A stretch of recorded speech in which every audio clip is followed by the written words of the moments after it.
Do you like books? I mean, really, really like books? Then you're in the right place. Each week, your host, Sam Hankin, interviews the best of today's top-selling authors and the up-and-coming superstars of modern literature. This is The Avid Reader. Here is your host, Sam Hankin. Hi, everyone. Welcome to another edition of The Avid Reader, brought to you by Wellington Square Bookshop. Our guest today is Dr. James Zimring, author of Partial Truths: How Fractions Distort Our Thinking, published by the Columbia University Press and released earlier this year. James is a professor of pathology at UVA. He's an MD and PhD in immunology. He teaches his students on the philosophy underpinnings of scientific approaches to biomedical research, a study of which somehow actually ties into the material of the book we'll be discussing today. And out of those studies, he also wrote a book for people like us, laymen, entitled What Science Is and How It Really Works. So, fractions describe how many parts there are of a certain size. The apple pie we all remember from grade school, 1/4, 1/3, so on. Or more painfully in high school, 8/5 or numerators and denominators, compound, complex, mixed, and other more arcane ways in which to divide our universe by parts of itself, all of which still makes me a bit queasy. But by placing a slash between two numbers, as Jim does on his cover, which is a great cover, and as you know, everyone who comes into my bookstore actually does judge a book by its cover.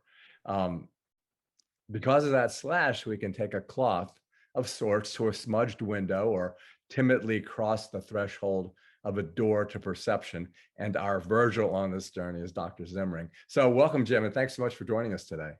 Thanks for having me. It's great to be with you. So I guess a good way to start would be to ask a simple question. Why are we all so damn confused? Well, like you, I have a version of a human brain in my head. And so my confusion is compounded by that. I think that humans are not confused per se when we apply our cognitive processes to the types of issues and problems that we evolved handling. But modern issues go so far beyond what we ever would have encountered, right? For the vast majority of our evolution, that it causes some problems, we get things wrong, and evolution doesn't pick traits that are perfect.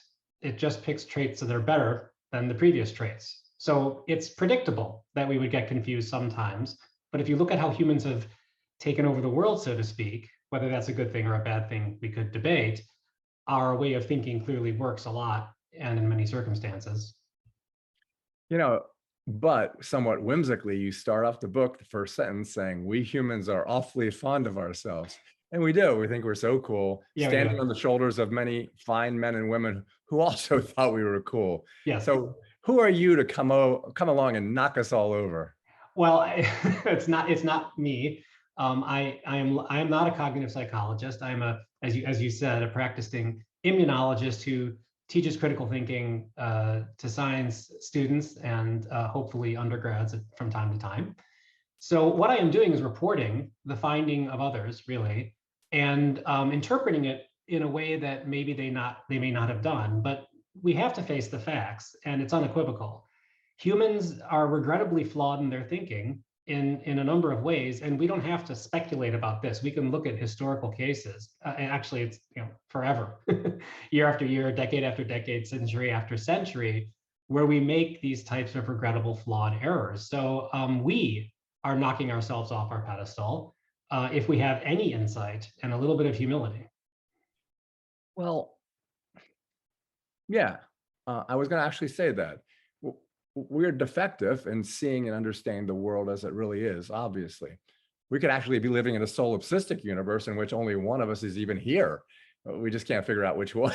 But is it solipsistic in here, or is it just me, right? You made a statement. We are flawed, obviously.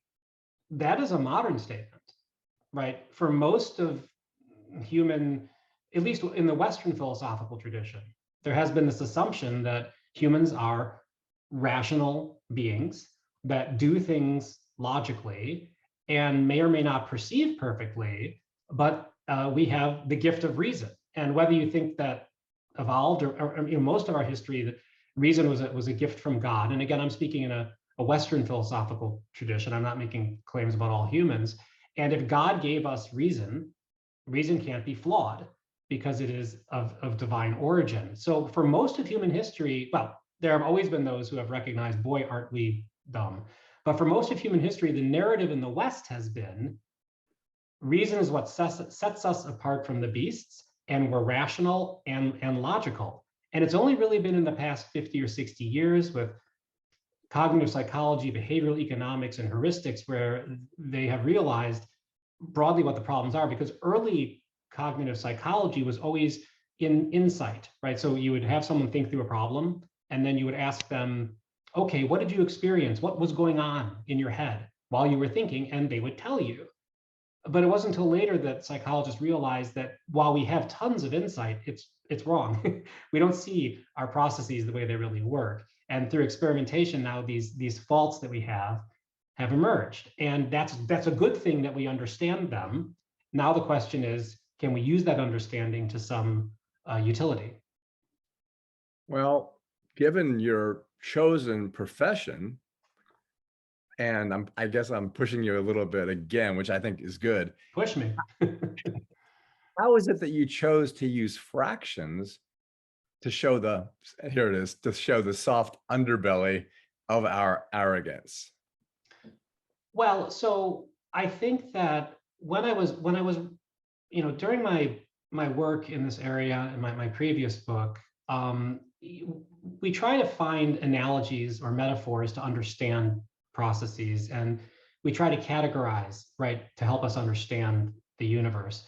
And what I saw emerging was that a lot of the issues that we're discussing, both how science works, how human minds work, right? Science is a product of a human mind. Of course, those things are related.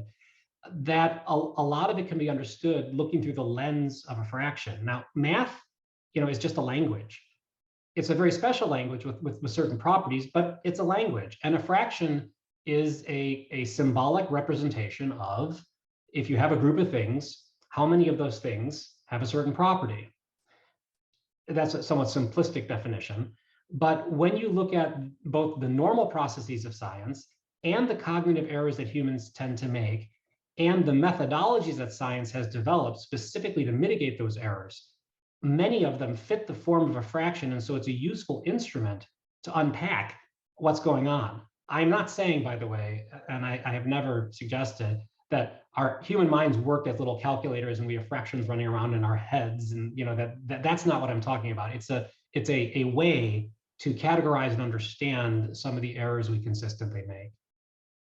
And what you do early on again is, and it sets the reader on the right path, I think, is, and then we'll get into the actual content, but you say setting aside the question of whether we're moving forward to a bright new future or hell-bent on destroying ourselves. And unfortunately, it's a question that day by day becomes more and more disturbing. Yes. Then what is it that okay, actually, so you're setting it aside and I'm going back in. Sure. So what is it that creates this human error, in a sense that it's the kind of error that is becoming more apparent each day? And it's kind of cliche-ish now, but for example, Ukraine, there is a fraction of error there, but is there also just plain human evil? Does that exist, or is that fractional as well? Well, you're asking philosophical, metaphysical, questions, and I'm focusing on how humans behave and think. And I think that the questions you're raising are important. They're essential. It's part of our struggle to understand the human condition. I'm focusing largely on the way that humans wrestle with issues, not what the theological, philosophical, metaphysical underpinnings behind those issues are. I'm not trying to say those aren't important. They're essential, but they're in the background. Yeah, and the only reason I ask him is because those words are in your book. But fair, totally fair. How humans, whether evil exists or not, I have to set aside why humans perceive evil. That we can speak about, right? Because when we perceive the world, we only notice a small amount of what's out there. But we only perceive, our sensory apparatus, can only perceive a small amount of what's out there. Of what we perceive, we only notice a fraction of that. Of what we notice, we only process a fraction of that. And then having done so, we modify the fraction of what we're observing to focus specifically on things that tend to confirm what we already believe, and to exclude or diminish things that go against what we already believe. This tendency can be demonstrated experimentally if you take two groups of people with different political views and give them data or studies relevant to that view. Oh, okay. Yeah. I want to jump into the book now, so okay, we'll both be more comfortable. Talk about your father and airplanes and cars and trips to Florida. Right. So, and it actually does tie into what we just talked about. So gratefully, my father is still with me, and hopefully will read the book at some point. So he may discover that I'm discussing him, but I don't think he would dispute the story. So when my dad was in the military and was in a plane that landed under emergency circumstances and almost crashed into the ground, he became frightened of flying. And so we would take trips to Florida every year. I grew up in Chicago, and we would always drive. And the reason he and my mom gave is that because flying is dangerous, it's better to drive. This is common, actually. A lot of people are afraid of flying. Very few people are afraid of driving. But the reality of the circumstance is that driving is much more dangerous than flying, hands down. Even when you control for a number of miles traveled, and not everybody flies and all that kind of stuff. The reason that people are afraid of flying is complex. Some of it may have to do with loss of control over the circumstances or the perception thereof, or fear of falling out of the sky and all that. But usually it's because when they think about dying during traveling, they think about plane crashes, because when a plane crashes, it's all over the news. It's all over the media. They interview the family members of the victims and show how anguished they are. The FAA investigates. There's follow-up of stuff going on. Hollywood makes movies about these planes crashing and these terror films about the planes going down. And so it's very available to our minds. But car crashes, which happen, tens of thousands of Americans die in car crashes every year. And unless it's a celebrity or a really horrific accident of some kind, we never hear about it. So this is called formally the availability heuristic. And basically, if you try to say, well, what are the odds of my dying in an accident? That takes the form of a fraction. It's the number of people who die in a certain mode of travel over the total number of people traveling. And so we fool ourselves. We make an error. We choose that which is most dangerous. We specifically go against what we're trying to accomplish. We're seeking safety, and we grasp danger because we filter the information in this way. If you have the numbers at hand, which is really getting down to the nitty-gritty here, do you recall the numerator and denominator with regard to the chances of dying in a car crash versus the chances of dying in an airplane crash? Correct. I mean, so this is very relevant. You bring up Ukraine and other things. What the availability heuristic really is that you decide probability based upon how easily something comes to your mind, as opposed to what the actual frequency is. So when you encounter what you are told by news media, and you believe what you're told by your friends, what you may experience yourself replaces the actual information. And so what is it? And by the way, selective memory is part of this too. You only remember certain things. And so the issue of the availability heuristic is that people, and myself too, right? I'm a flawed person, consistently misunderstand probability, risk, odds, chances, because they use this heuristic instead of seeking the data. Now, when we were evolving largely as nomadic humans walking around telling each other stories, this was the best we had. We didn't have population-based data. We didn't have statistical analysis. And so it's a very good thing to use, right? I mean, if a friend of you says, oh yeah, my brother ate those red berries and he died, it's better not to eat those red berries. But now we have different kinds of information we're not historically accustomed to. And our problem is we don't use that better information and the better analysis. We're stuck with our primordial storytelling heuristics. I do these weird segues when I'm interviewing, but the only reason I'm doing it is because what you say makes me think of it. And so I'm thinking of Yogi Berra. Yeah. So tell the pizza witticism. Well, so, Yogi Berra is famous for these sayings that I guess there's some debate whether he said them intentionally or not, but he walks into a pizza parlor and orders a pizza. And the chef says to him, well, do you want it cut into 4 pieces or 8 pieces? And he says, oh, cut it into 4 pieces. I'm not hungry enough to eat 8 pieces. All right, so that's funny, right? Because we all understand that it's the same thing regardless, but it sounds right. And what he's basically doing is he's focusing on just, one part of the fraction.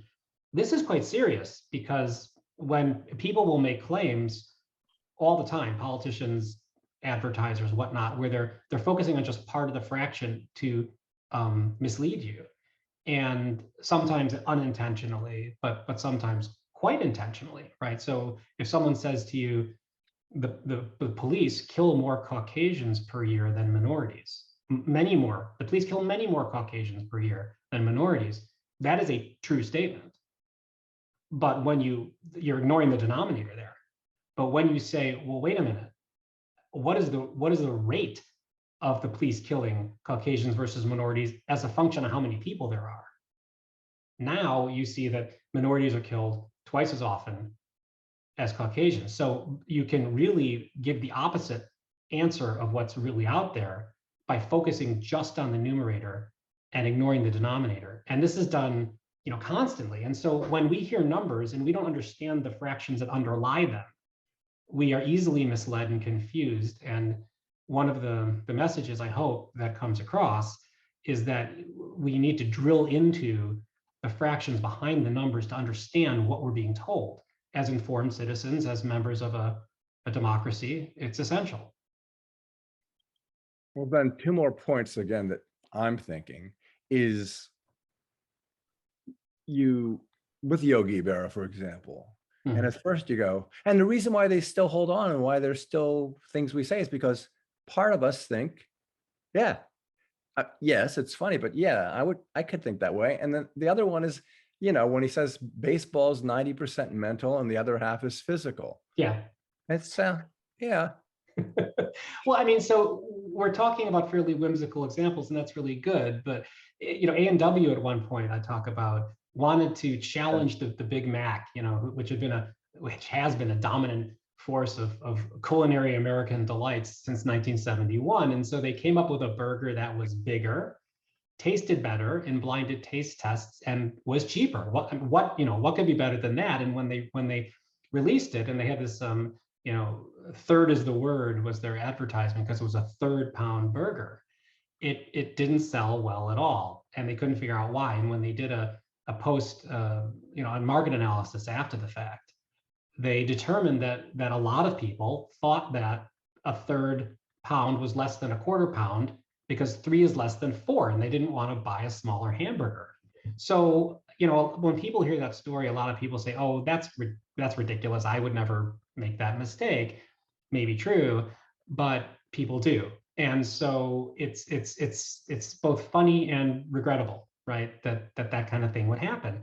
Now, all it takes is a slight twist of complexity where almost everybody gets confused about the fraction. So if you had a bucket of water that was the weight of it was 99% the water and only 1% the solid material of the bucket, because it's a light bucket, and it weighed a certain amount, and you left it out in the sun, and now the water evaporates. So that instead of the weight being 99% water, now it's 98% water. And you're asked, how much weight did the bucket lose? Most people say, oh, it lost 1% of its weight. Actually, for that to work, the bucket of water would have lost half of its weight. in order for the percentage of water to go from 99 to 98%. And so that's a confusing thing to people, but you can easily feed them the wrong answer and they'll accept it and just go on. So we talk about these whimsical examples because they're very easy to grasp onto and they're fun, but the problem runs very deep. I'll give you an example. When the pandemic was really starting to hit hard, 2 government statistics came out. The Washington Post reported on them. One was that the unemployment rate was dropping, and the other was that the average wage was going up. You say, wait a minute, hold on, that sounds pretty good. What's going on here? Well, in order to understand that, you have to know the fraction behind the numbers. The unemployment rate is calculated by the number of unemployed people on the top divided by the total number of people who are actively seeking jobs. You can't include all the people who aren't looking for jobs or can't work, like infants or people who are retired or disabled or whatever, because then the number would cease to be meaningful in that way. So it's the number of unemployed people over the total number of people seeking jobs. Now, unemployment can go down if a bunch of people get jobs, or if the job market is so bad that people just give up and quit and they leave the fraction. And the average wage can go up if people start earning more, or if the lower paying jobs cease to exist, because the average goes up only because the lower paying jobs are going away. So now you have a government metric where unemployment drops and the average wage goes up, 1, if the economy is doing great, and 2, if the economy is collapsing. You get the same numbers. But it's counterintuitive until you understand how those numbers are calculated and what's behind them. Well, moving inductively or deductively, which I get confused about, which is part of the problem, I think. Moving that way, my next segue, and since we're talking about Yogi Berra, is baseballs and bats. And I've told that problem to, I guess, 10 people since I read the book, and everyone, including me, has gotten it wrong, and they get angry at me because they can't understand it, because I know I don't say anything, I just walk away. Yeah. So do that one, because that one really, one is a tough one. Yeah, it's interesting, right? And in my experience, the wording is critical. So if you forgive me, I'm going to read it because I want to make sure I don't get it. I had to do that. I had to do that too. Yeah, because actually there is a reason. There may be other explanations cognitively that the words have to be in a certain order, but forgive me. Thank you. A bat and a ball cost a total of $1.10. Right, that seems clear. The bat costs $1 more than the ball. Okay, how much does the ball cost? Now, most people would say, you would say, I mean, you did. Yeah. Yeah, I said it. What'd you say? 10 cents. Yeah, I mean, that seems obvious, right? Because it's $1.10 together, and the bat cost $1, so the ball costs 10 cents. That is a heuristic, because what your mind has done in that case is take a complicated problem, substitute it, a simpler problem for it, unbeknownst to you, solve it, and move on. But if we go back and check the requirements of this problem are that the bat and the ball cost a total of $1.10, fine, and that the bat costs $1 more than the ball. Now, if the bat costs $1 and the ball costs 10 cents, the bat doesn't cost $1 more than the ball. It costs 90 cents more than the ball. So we have not fulfilled the conditions of the problem. The only way to fulfill the conditions of the problem is if the bat costs $1.05 and the ball costs 5 cents. Now the bat's $1 more than the ball, and together they cost $1.10. And so this has been called in dual process theory, system 1 and system 2. There is disagreement whether that is the right way to analyze human thinking, although it's the predominant way. So the idea is that in system 1, you have this rapid thinking and you solve the problem suddenly. But if you notice a contradiction, then your reasoned, reflective, analytic mind, system 2, can come in and work on the problem until you solve it. Yeah, it's interesting. And this is also heuristic. I bet you there's 10% of people who listen to this explanation and don't believe it. And it's just something that we do. I mean, the other one would be, well, I'll give an example. Mm-hmm. Every time a Tesla crashes, well, first of all, I think most of the time it's human error. But every time a Tesla crashes, it's headline news, and you trash Elon Musk because most people think he's a jackass, if indeed most people do. But there's 100 times I can't talk to you without making these same assumptions. Right, me too. We're human. Yeah, and so I could say 100 times more cars crash in a given period of time than Teslas, or even more. I have no idea really, but they don't get any press, just like your plane crash, car crash thing. So Teslas are made out to be a defective machine. Even if everything was reported equally. So one of the real big bad biases of humans is confirmation bias, which, like all of these heuristics or biases, has its utility, by the way. But in this case, even if everything was reported completely accurately and you had the idea in your mind a priori that Teslas are dangerous, you would notice when the Teslas crash and say, aha, see, Teslas are dangerous. And when you heard about other cars crashing, you would just be like, sometimes cars crash. And instead of actually just doing the math and finding out what the real proportions are. And this confirmation bias issue finds its way all across the board in all of our politics and our issues, the things we're struggling with. During the 2016 presidential election, at that time, one of the claims that was made was that undocumented immigrants are very dangerous to have in the country. And one of the cases that was focused on was a woman named Catherine Steinle, who was killed by a gunshot from an undocumented immigrant. And that was plastered all over the news. Look how dangerous undocumented immigrants are. So we have tremendous sympathy for Catherine Steinle and her family. The question is not, do undocumented immigrants kill people? They do, of course. The question is, do undocumented immigrants kill people at a different rate, at a greater rate, than citizens who are documented or born in the States? And when you do that math, undocumented immigrants are hands down less dangerous than individuals born here. This is the same thing you're talking about. A small part of the fraction, just the thing is blared at us with great volume, and the rest of the information is either not given or we don't notice it. So this is used, we fool ourselves, yes, but we're also very susceptible to being fooled by others and people who understand human psychology, either intuitively or through study of it, use these instruments to manipulate the populace. And once again, it's difficult to wrap this around your head because I'm going one level down. There's probably, and this is what I'm doing, there's probably 40%. I think there's 40% of people who would just listen to your explanation and say, no, it's wrong. That's wrong. Well, yes. So, so the question is, what do you do with something like that? If someone, well, I mean, so I'm not, by the way, I don't want to, I try very hard in the book to avoid any kind of intellectual imperialism. And, all of us have these issues, and we're just pointing them out. By the way, this is not agenda driven. This is all human thinking on all issues, on all sides.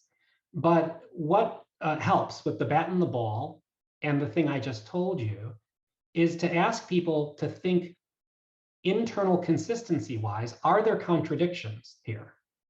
With the bat and the ball, there was a contradiction, right? They didn't add up to $1.10. So if there's a contradiction, there's something wrong in your overall process. Go examine it. If I were to say to you, look, if I have 1,000 undocumented immigrants and 1,000 people born in the States, the number of murderers in the undocumented immigrants will be fewer than those people born in the States.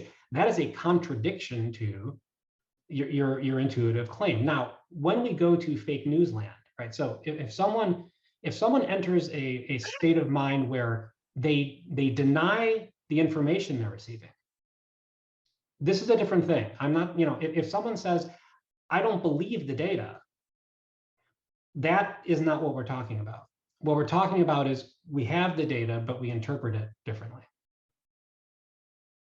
Yeah, but once again, and I wouldn't bring this up except for the fact that you do. Yeah. When you talk about Donald Trump, usually and quite easily debunking the, my words, idiotic things he says. But then it's funny because you give him kind of a pass on hydroxychloroquine because he starts out, talk about that, because it starts out, well, yeah, okay. So I don't know what you mean. So by giving a pass, look, I'm not, that was a bad word. Well, I try in the book, I talk about the same types of errors or deceptions, if you want, by the Obama administration. I talk about Romney versus Obama in the election, them each making claims here. I do believe that there are instances where before people lie to everyone, they take the time and effort to lie to themselves. So I think that it's very hard to infer intent in deception. Sometimes it seems quite obvious. With hydroxychloroquine, so here we have a circumstance where early on in the pandemic, it was quite reasonable to suspect hydroxychloroquine might work against COVID. Why? Because in SARS and MERS and previous coronavirus problems, hydroxychloroquine appeared to have some efficacy. So it's an inductive inference that if it had efficacy on those coronavirus, maybe it would on COVID-19. So that was, that's anecdotal evidence, yes, kind of, but a very reasonable thing. And so studies were done. And if you say to someone, well, what would it take to convince you that hydroxychloroquine doesn't work? If the answer is nothing will convince me, well, then you're in a different realm. But if someone says, what would convince me is that if people with COVID-19 who took hydroxychloroquine had the same outcome as people not taking it, then that would convince me that it doesn't have an efficacy. Well, those are the data, numerous studies all over the place. But after those studies were done, Donald Trump told us on the news, I'm taking hydroxychloroquine. When he was asked why, he didn't say, well, I've seen medical data that indicates it works. He said, I've heard a lot of good stories about it. And so what he is doing there, which is very human, is favoring anecdotal evidence over broader statistical data. Donald Trump was being human. Now, again, there's obviously in our country today, there's polarized and issues. People are assuming the other side is sinisterly manipulating the information disingenuously, and that may be true. So all I was using, it was an example of Trump in this case, manifesting exactly the type of erroneous thinking that we're talking about. Well, I can say this because I can say whatever I want, but Yes, but I don't think you can. When I see QAnon people, theories about the Illuminati, people who believe that Hillary Clinton hosted a sex ring in a pizza parlor, people who actually believe what Donald Trump says. Yeah. So I think, but no, I think they're idiots. I just think they're idiots. So what am I doing? I think they're all idiots. Well, we have a bit of a problem here. And by the way, you have talked about on your show previously induction versus deduction and these types of thinking. There's a third form of reasoning that humans use together with induction and deduction, which was most famously described by a philosopher of science named Charles Sanders Peirce, called abduction, or by Aristotle actually called retroduction. It's been noticed for a long time. So induction is, I've seen this happen, more of the same, basically. This has always happened to me, and therefore it's a general principle that this is the case. And deduction is you start with premises, and using logic, you come to conclusions.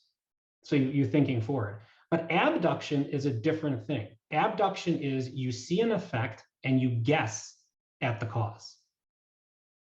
So if you, let's talk about water outside. If you say, every morning it rains, and therefore this morning it rained and it's wet, and that's consistent, that's induction. And if you say, my premise is, if the pressure outside drops and there are clouds and it's dark and there's lightning, then it will rain, therefore it rained and it's wet outside, that's deduction. Retroduction is you walk outside your house and you see the water and you say, there's water everywhere. It is reasonable to hypothesize that it rained last night.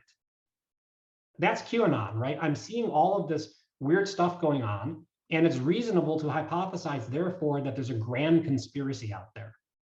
Now, the problem with retroduction is it's not logical. And by that, I mean it has no deductive form, because yes, it might have rained last night. Maybe that's why there's water outside your house, but your neighbor may have come over with a hose and sprayed water all over the place.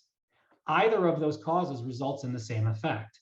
So it is very human. When QAnon people put forward their theories, this is going to sound ridiculous to you, by the way, and I apologize. They are engaging in the same mental process that scientists do.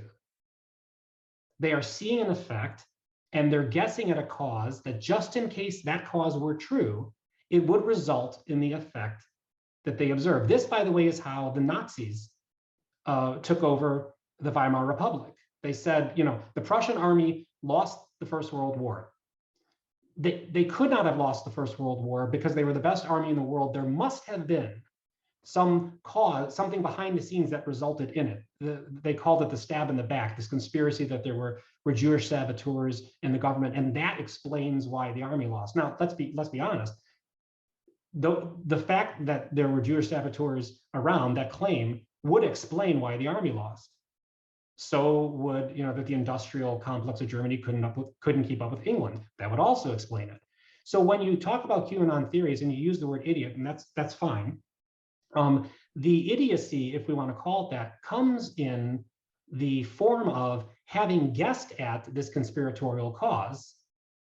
You don't look at all of the contradictions that would lead to.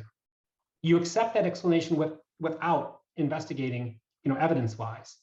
But a point I'd like to make is that conspiratorial thinking, abduction, right, is normal human thinking. It's just how you evaluate the landscape after the fact is where things go wrong. I hope I'm not. By the way, I hold your view that the QAnon movement is dangerous, reprehensible, misguided. But I also want to point out this is one of the natural human thinking patterns that we do. And it's why there's war. Certainly one of the reasons, because once you're willing to unlink your web of belief from stuff that's really there, you can create any kind of coherence. Paranoid schizophrenic individuals are often coherent. By that, I mean that the internal structure of their thinking lines up with it. It's just that their beliefs, their core beliefs, are psychotic.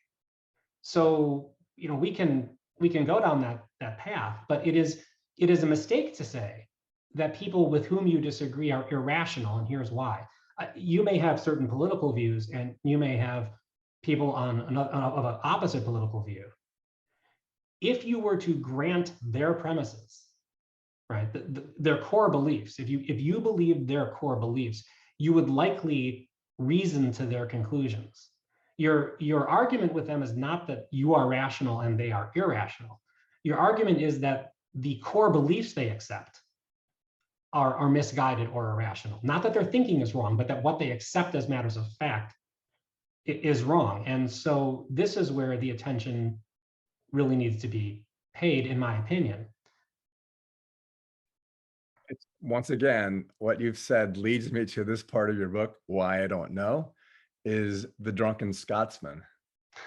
So thank you for bringing me back to earth. This is this is another great example, and here I am going to pick on Donald Trump a bit because it's just such an excellent example. Good. So the Drunken Scotsman story, right, is that there's two Scottish gentlemen in a bar, and one says to the other, he makes a claim, matter-of-fact claim, that all true Scotsmen can hold their liquor without fail. So they're sitting there having their whiskey, and in walks a guy, red beard, plaid kilt, clearly a Scotsman, takes one drink of beer from the bar and falls over unconscious drunk. So these two guys are sitting there, and the second guy says to the first guy, well, wait a minute. Obviously, you said all true Scotsmen can hold their liquor without fail. Obviously, they're wrong. You're wrong. Look at the unconscious Scotsman on the floor. And his friend looks at him and says, no, I'm not wrong, because clearly he is no true Scotsman, right? So why is this a fraction? So if you say all true Scotsmen can hold their liquor, it's a fraction of the number of Scotsmen that can hold their liquor over all Scotsmen. You're insisting that number is 100%. And if anything violates that, you just toss it out of the fraction. So when Donald Trump said, and at the time, people thought it was absurd, but his his behavior since then has clearly shown that this is his belief, or at least what he claims. I will accept this great and historic election if I win. So when you say any election that I don't win is not a valid election, you're saying that any Scottish person who falls over drunk is not a Scotsman. So when you lay it out that way, it is a absurdity to say that. And yet it resonates with people, who are of that belief construct. If your premise is the only way we can lose is fraud, right? That's what Trump claimed well before the election. If you accept the only reason that we can lose is fraud, and we lose, therefore there must be fraud. If you accept as a German person in the 1930s, the only reason we could have lost World War I is if there was a Jewish conspiracy, and we lost World War I, therefore there must be a Jewish conspiracy. That is the identical thinking. Well, to make me the opposite of a QAnon person, again, I don't know if I'm right, that I'm saying I'm opposite. That's what irritates me about your book. I can never be right. I can never be 100% right. But when Donald Trump, before he ran, said, I could be walking down Fifth Avenue and shoot someone in the back and I wouldn't be convicted, he's right. So, okay, yeah, I mean, we are struggling with that now, but let me unpack a little bit of what you said. And by the way, you flatter me unduly. I'm very happy my book irritated you. Certainly, it irritates me. It is a very dangerous notion of 100% right. And this I've written in my previous work on science and the problem that comes with claims of truth with a capital T. Nothing, or very few things, depending on your beliefs, are 100% right. That is the wrong metric, right? This has been used, by the way, disingenuously by the tobacco industry, by the fossil fuel industry, to prevent regulation. So for years they said, smoking, does it cause cancer? We don't know. Maybe, we don't know. It hasn't been proven to an absolute certainty. Well, if absolute proof, 100% is your goal, it'll never happen. But what I would say is that, and maybe I can unirritate you a bit, it is rational to believe in things that are probably true. And it is rational to disbelieve things that are extremely unlikely to be true. Probably, unlikely, these are fractions. And so that's the point, that if you're looking for proof of something, this is one of the reasons, and it makes me so sad and at times angry, that the poor parents of the kids at Sandy Hook who have suffered through these conspiracy claims that the whole thing was manufactured, that their kids didn't die, that they're actors, the people have come after them. The thinking behind that is, I noticed an inconsistency. One inconsistency. One of the parents, when they were being interviewed, giggled. That doesn't make sense to me. Why would a parent giggle? Therefore, the entire thing is nonsense, right? People who look at a shot of an astronaut on the moon and say, there's one little shadow, it's not the angle I thought it should be. Therefore, it didn't happen, right?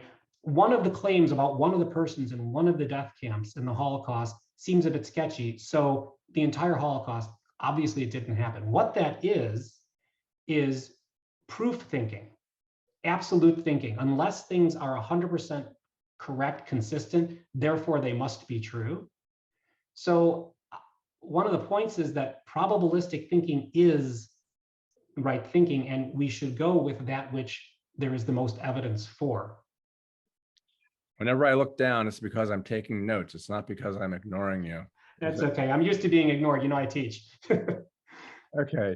I really like the way you respond to me, because it makes me feel, okay, he's not really pissed off. No, so let me interrupt. I'm sorry to interrupt. A point I have to make, and this gets to scientific culture. So I am a practicing scientist, and this is something that a lot of people don't get about science, is that I say, and this is true, my 10 best professional friends in the world are people I see once a year at international meeting who come to the microphone and try to discredit my ideas in public. And I do the same thing to them, and sometimes aggressively. And this is a good thing. We embrace this because we're working together to reason through stuff. So disagreement, debate, even discrediting someone is a good thing. If I'm wrong about something, I would like to know. right? I don't want to hold on to a wrong belief. So say anything you want. This is why we're here, to discuss things, reflectively. Yeah, and it's like, remember when those guys claimed to have successfully created cold fusion? Yes, I do. And people believed it because, again, in my opinion, they really wanted to have cold fusion. So, okay, That would have great. been great. So, Would have been incredible. but let's unpack that a bit, because I was 19 at the time. I was a freshman at Emory University, majoring in chemistry. And when they announced that, I was gobsmacked. I was like, oh my God, they did it. This is great. No more fossil fuels, everything. It was quite, they were a bit reckless because they circumvented peer review. They just went to the lay press instead of allowing a scientific evaluation of their claims. But they made some very stunning claims. They did have phenomena in the lab they were observing, which was unpredicted, which would have been consistent if cold fusion were real. And then two things happened. The scientific apparatus came in and said, wow, that's an amazing claim. And there's a theory, right? It's not just they said they saw this, they had a theory behind it. They retroduced how hydrogen getting very, very dense in a palladium cathode would come together and fuse without there being an exothermic reaction. So the scientific community went and evaluated their claims. Many groups tried to reproduce their data, tried to see what they were observing, and failed despite all their efforts to do so. And two belief constructs came out of that. One, the scientific community said, well, it was a great idea, lovely if it had been true, but it's not. So Huxley once said that the great tragedy of science is the slaying of a beautiful hypothesis by an ugly fact, right? So that happened there. So that's one group. The other group said, wait a minute, there's a conspiracy to discredit cold fusion, that the fossil fuel industry somehow got control of the process and are fooling us. So isn't it funny, right, that a scientific claim simultaneously led to a process of evaluation and rejection by the scientific community, and a process of conspiracy theory generation by a different group of people with the same information? This is what we're talking about, right? The two different modalities of approaching reality with very different results. And that's why, again, going back to Elon Musk, who is my hero and the most important man of the 21st century, he loves failure. He loves it. When he predicted that there was a 2/3 chance of the booster not hitting the landing, he was so happy it didn't. And now he has 4 baffles that slightly move here and there, and you watch it land. Yeah. And that was because he had failure after failure.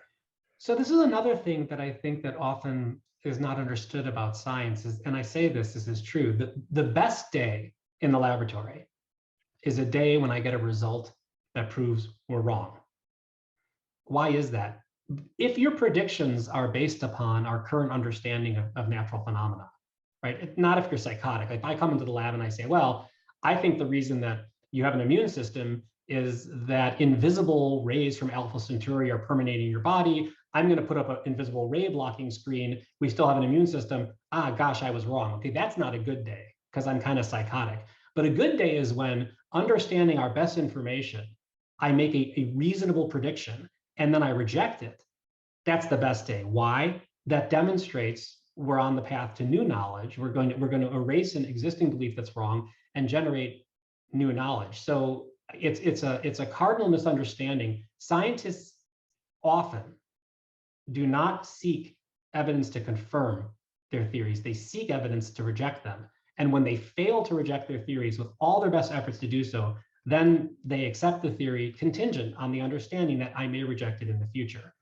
Now, unfortunately, scientists are human, and they engage in confirmation bias also, and they fall in love with their hypotheses, and they hold on to them no matter what. But the scientific community, like I said, is a group of people trying to challenge each other's beliefs. And so when I have confirmation bias for my theories, which I must, right, because I'm human, I also have disconfirmation bias against theories that disagree with mine. And so I am counterbalanced to people on the other side, and they are counterbalanced to me. And so again, this is something I go into in the book, that group reasoning in this way, as long as there is trust, a diversity of opinion, et cetera, solves logical problems that individual humans don't solve on their own, but it necessitates trust, sharing of information, and a reflective group of people who have the goal of showing that they're wrong if they are, as opposed to an agenda-driven, propaganda-generating, reason fabricating approach, which looks very much the same, but obviously is quite different.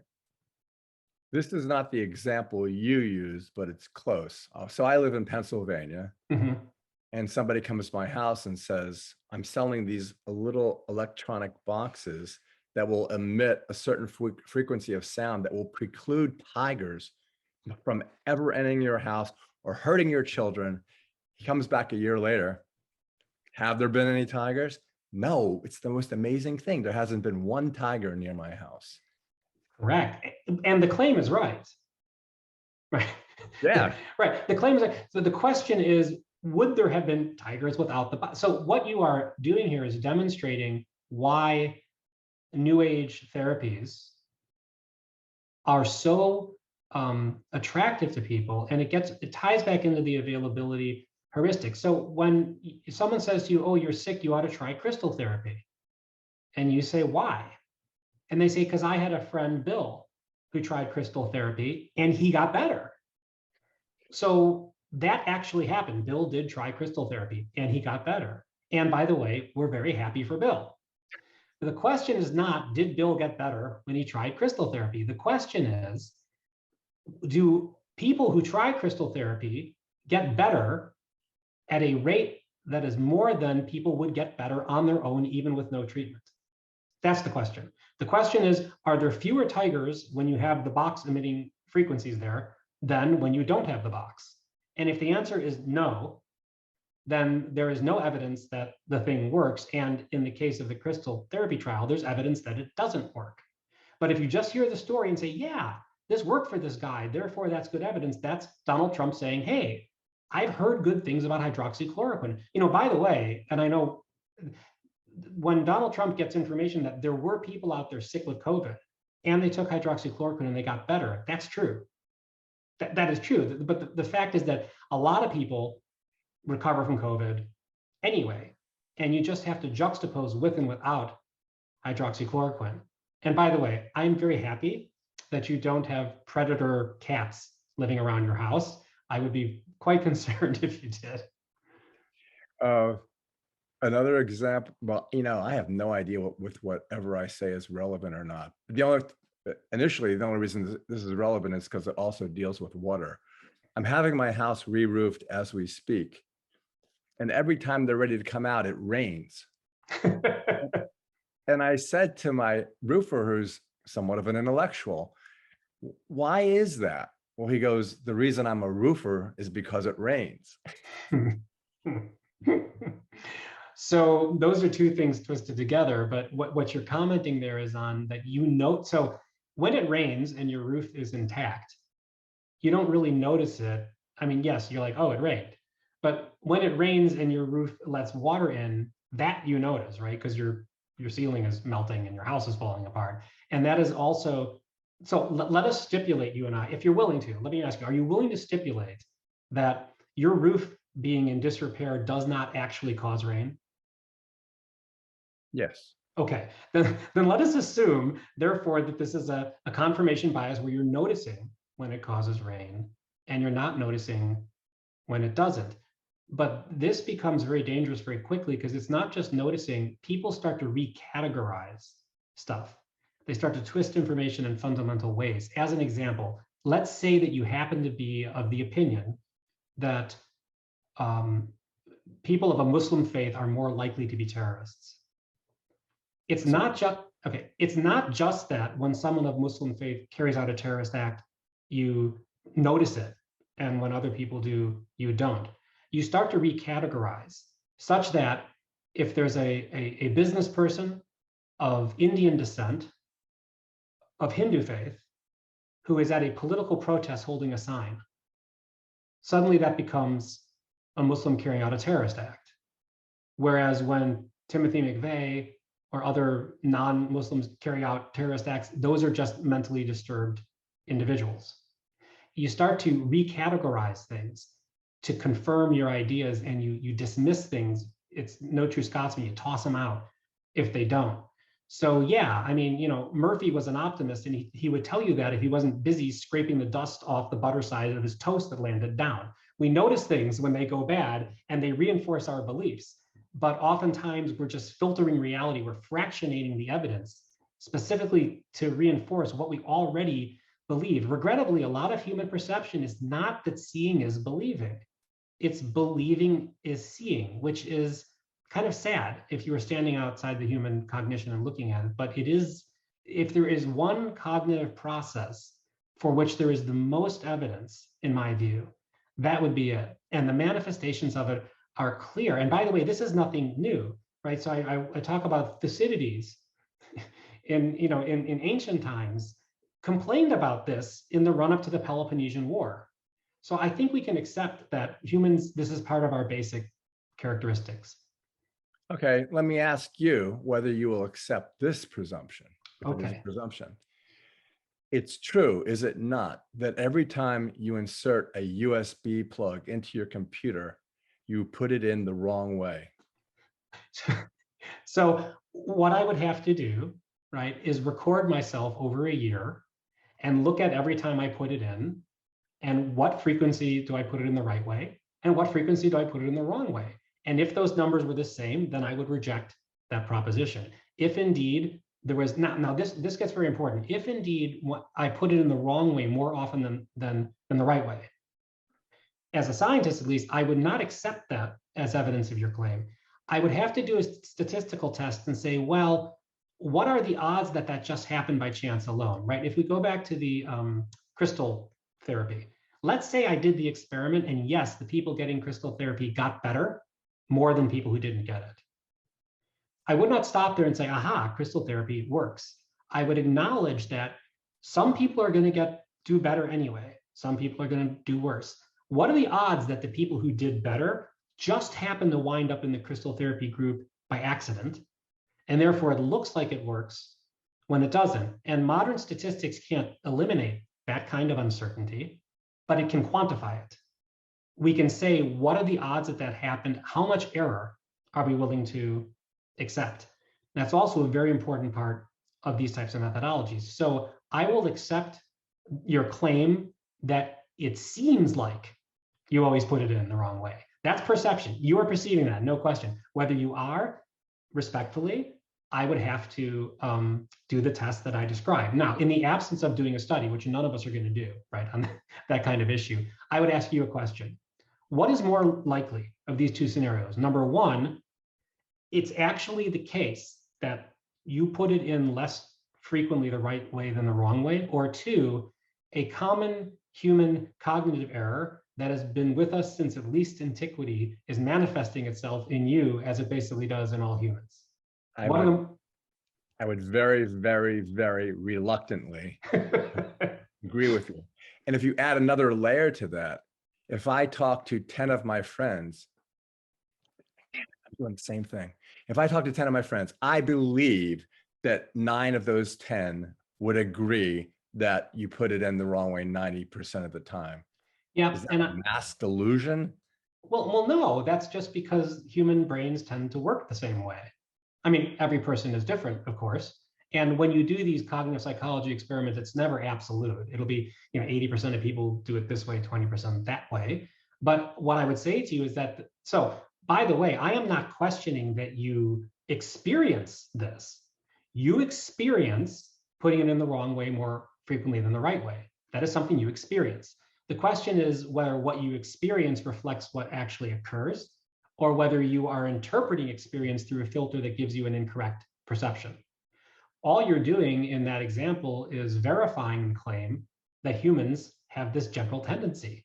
In fact, if you were the only person who ever perceived that, that would suggest that maybe we're wrong. That would be disconfirming evidence about that confirmation bias is a general thing in humans.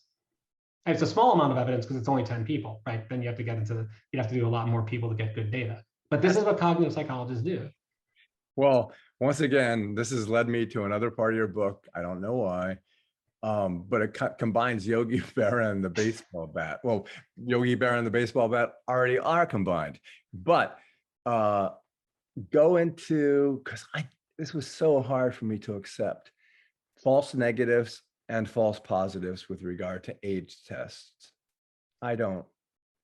So, okay, you're talking here. I think you're talking about sensitivity and specificity for. In other words, if you get a positive HIV test, what are the odds you actually have HIV? Is that what? Yeah. Yeah. So by the way, I'm a physician as well, and I specialize in what's called laboratory medicine, and so we do diagnostic labs and all that kind of stuff. And this concept that you're wrestling with is not just difficult for the general person to comprehend. A lot of physicians really don't necessarily embrace this, and so let me state up front the answer that I'm going to try to explain. When you get a positive test for something, the likelihood of you actually having the disease is a function of the odds that you had it in the first place. And so this is the reason that physicians don't like to do general tests without there being a reason to do so. Let me give you an extreme example. Let's say you had 1,000 people who were assigned male at birth and 1,000 people who were assigned female at birth. And you ran a screen for prostate cancer on them. And you get some positives in both groups. Is it more likely that a positive in the assigned female at birth group is a false positive? Yes. Okay. And that group has a lower frequency of having the disease in the first place.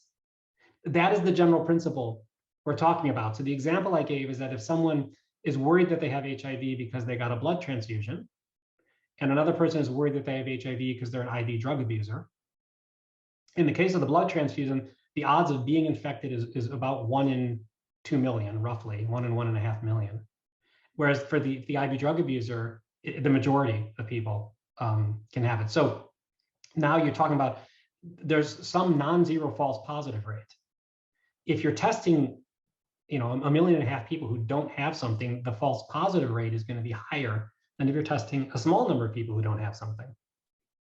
So this is why medical counseling is necessary when you do tests, and why people who go to only any lab test services and just get a panoply of tests on themselves because they're worried about this or that are more likely to run into problems. Well, this could be mental illness that I have, but if I get a really bad headache, I assume that I have a brain tumor. And if I went to a doctor who said, why don't we go, maybe you should go see an oncologist, pretty much I would probably die before I actually went to the oncologist from stress on a heart attack or a stroke. That's not primacy or confirmation. What is it? Is it just the nature of the human condition? Well, I can't speak. So by the way, I went to med school, and what that means is that every disease you can imagine, I have diagnosed myself with at least once, often twice. And yeah, so there's a book called Three Men in a Boat by Jerome K. Jerome that does that. He says, I have every ailment except housemaid's knee. Okay, well, I probably would have had that as well. But what you are describing, like I said, this is not induction, it's not deduction, it's abduction, retroduction, this other way of thinking. And it is correct, by the way, that you have a headache. And just in case you had a brain tumor, that would explain your headache. So would a garden variety headache. And so when you go to the doctor and say, I have a headache, I think I have a brain tumor, and they say, well, that's interesting. I look into your eyes, I don't see any papilledema, right? I've done a neurological exam. There's no changes in any of your neurological function. You don't have a family history of brain tumor. You don't have any other risk factors for brain tumor. Could it be a brain tumor? Yes, that's a non-zero possibility, but it's very unlikely. So first, why don't we assess some of these other things that likely cause a headache? But I'll tell you this, I think there are a lot of physicians out there who, if they realized that you did have a psychological disposition that without getting a scan, you're going to basically have insomnia, be stressed out, be hypertensive for the next 10 years, they would give you the scan. At that point, it's not diagnostic, it's therapeutic. Now, if you said to them, I am so convinced that I have a brain tumor that it doesn't show up on your scan for some reason. I want you to do a craniotomy and look. Then they probably say no. But you are engaging in thinking that is not irrational. The explanation you gave is possible. But as I said before, it's rational to not believe in unlikely things. The problem is, if I actually got a scan, then there'd probably be an artifact in the scan. They would say I have a 1 millimeter lesion in my lung, and then So, do you remember in the 90s, I guess, it became really popular to go to the mall and have a full body scan? You pay $400 and they just scan your whole body. And that was horrible. Well, so the reason that was horrible is that this is exactly the issue we're talking about, right? So these are not, you don't have symptoms. You just say, why not? Why not have a scan? And you find, a small little lump there, a small little bump there, a little bit of calcification of an artery, something abnormal, in your right kidney. What is it? I don't know, but it's abnormal. And then you're like, crap, now I got all this stuff. And basically you go to doctors and what are they going to do? Are they going to biopsy it? Well, the rate of infection and serious problems from biopsy is not zero, right? The invasive treatments and things are really problematic. And so I'll tell you, I'm having witnessed a fair number of autopsies. People just develop stuff over their life. There's all kinds of incidental things that are never going to cause you a problem. And some of them do become problematic, right? I'm not saying you should ignore symptoms. I'm not saying you should not have routine screening, right? Because the reason that people have colonoscopies after 50 is that now the likelihood of you actually having colon cancer is sufficiently high to merit the risk of the test. So I'm just saying that the random screening of things just because you can, is again taken to an extreme. I would not screen you for uterine cancer. I think that would be an unuseful test. And so this is what it comes down to on medical testing. Well, I was just writing down and you wouldn't want to live inside my head.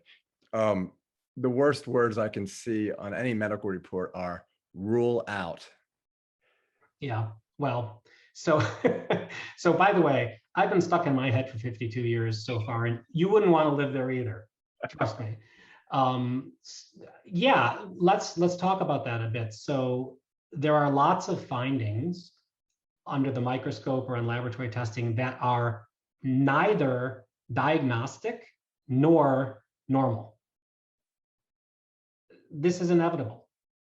So if you find something abnormal, you don't ignore it, but you certainly don't start giving someone chemotherapy because they had a subtle abnormality. You then say, let's do additional tests so we can either rule it out, or the opposite of ruling out, of course, is finding, right?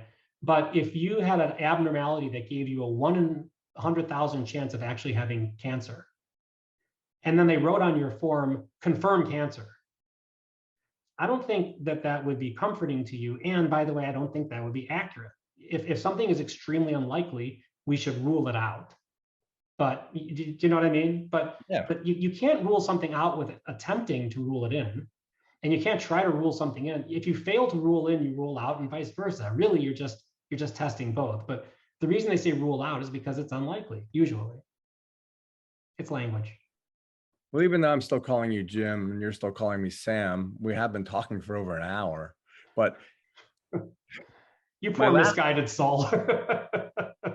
Well, so my last question then would be this, because it combines a bunch of things. So last week, the Hubble Space Telescopes did something that said, holy crap, the universe isn't as old as I thought, or it's older than I thought. But then there's people who will say, I think the world was created 4,000 years ago. Or there's people who will say, well, the Hubble, and I would say this maybe, the Hubble telescope has been up there a third of a century. There's things that break, or there's all kinds of other reasons. But the one that's most intriguing and fantastic and like fairyland and magical is the one that says, and again, scientists like it too. And I've read words that have said they like it. They like the idea that they were wrong, that the standard model isn't the standard model. So there's a whole bunch of things in there. So my favorite philosopher of science was a guy named William Van Orman Quine, who, in my opinion, is the philosopher of science who got it right, or got it most right. And he basically pointed out that humans think in what he called webs of belief.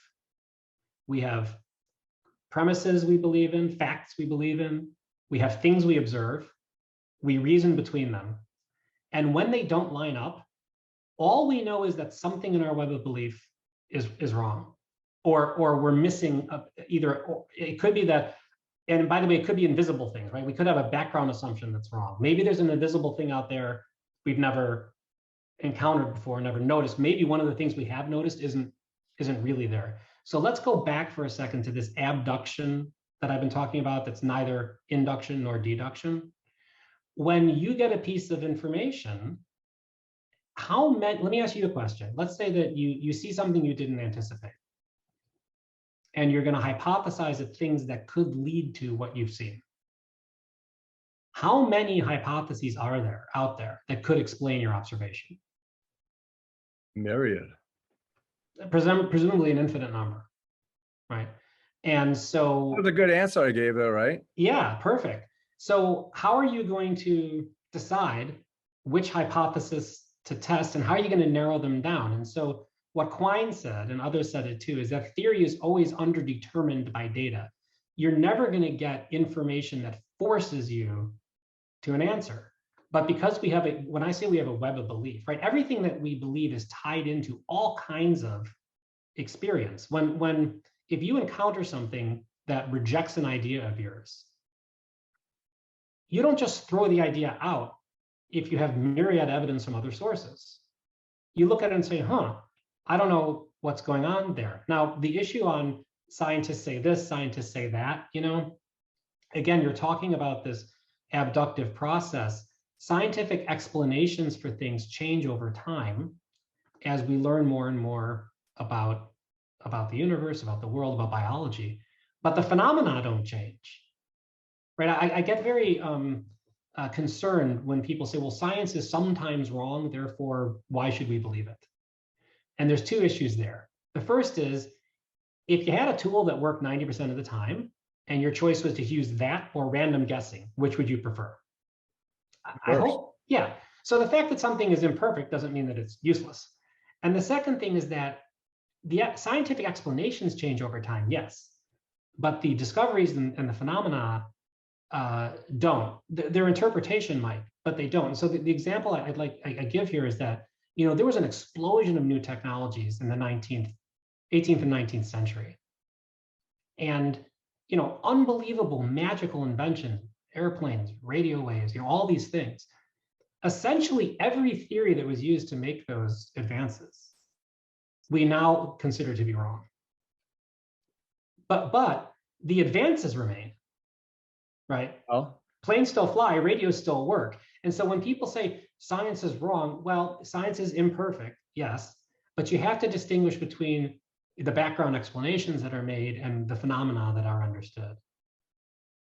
Well, I said that was my last question, and it was, but this is just a statement, and knowing you as well as I now do, you will respond again, I guess. But your favorite scientist, my favorite scientist, is Richard Feynman. And when he discusses, science is studying the game of chess, from an alien species is studying the game of chess, and they think they know every single rule, and they're so happy because we have finally discovered the standard model of chess. We know everything about it.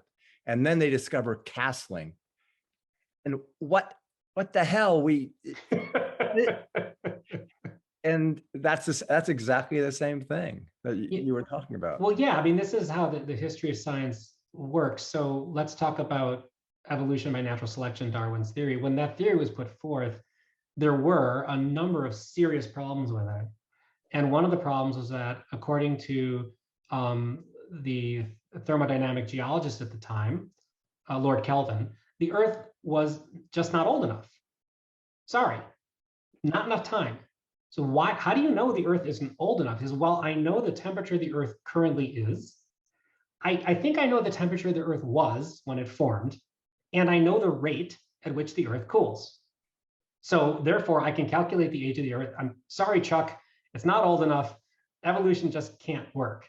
But he wrote at the end of his paper, unless there is a hitherto undiscovered fundamental source of heat in nature. Now, that seems unlikely, right? There's a thing so prevalent that it could actually change the rate that the Earth cools, but we've never noticed it yet. And then some years later, radiation was discovered. And they said, oh gosh, once we consider the heat that radioactive materials in the Earth give off, and now the new rate, suddenly the Earth is old enough. So we are going to unreject evolution and evaluate it by other terms. So this is what Quine said, that these background assumptions we have, right? That something may or may not exist, change the entire equation. That I didn't know you could castle. Oh gosh, now the game is different. And so unless we solve the universe as a whole, which by the way, I don't think there's any risk of us doing soon, we should expect, we are guaranteed that this will continue to happen. But when it does, as long as we evaluate the web of belief in the context of observation and empirical evidence and theory, that we don't just go off and say, oh, space aliens, whatever, then we are acting scientifically and rationally. If, however, we suddenly say, yes, democratic pedophiles in a pizza restaurant are the best explanation for what's going on, then we've gone off the rails. And from my view, okay, because in one case you are, it has been said that science liberates your mind by constraining it. What does that mean? What that means is that if we hold our thoughts to what we can and can't justify with what we already know, we liberate our minds because it allows us to generate new knowledge, but by constraining it, if any explanation is equally valid to any other explanation, regardless of the background evidence, then we're just floating through life randomly guessing at stuff. Here's my only awkward part of interviews. I don't like doing this. Our guest today has been Dr. James Zimring, author of Partial Truths, How Fractions Distort Our Thinking. I will now make it less awkward by saying the book irritated me and he's happy it irritated me. And that's one of the many reasons why it'll be sitting on the front table and I will be hand selling it saying, here, this book will really irritate you, but it's great. So thank you so much for being here. This was a lot of fun. It's been my pleasure. Thanks for having me on.